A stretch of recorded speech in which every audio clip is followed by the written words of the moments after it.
On se forme ordinairement dans le monde deux fausses idées de la religion chrétienne et de ses devoirs. Les uns les regardent comme faciles, les autres comme impossibles. Les premiers réduisent leur piété à quelques pratiques de dévotion extérieure, sans s'incommoder autrement, et sans se contraindre dans leur passion. Ils croient qu'ils ont accompli toute la loi et ils attendent cette couronne de justice que Dieu n'a promise qu'à ceux qui l'aiment.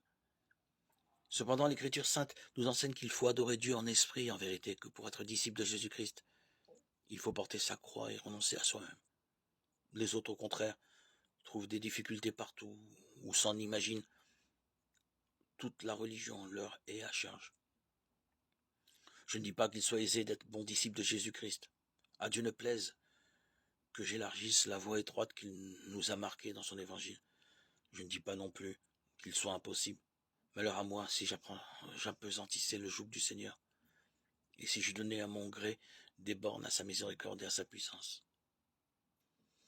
Mais je dis qu'il est difficile, qu'il n'y a point de vertu qui ne renferme en soi quelques difficultés dans sa pratique, et qu'un chrétien doit agir par des principes plus forts et plus élevés que ceux du monde, parce que la noblesse de sa profession mérite bien qu'il ait de la résolution, de la fermeté et du courage.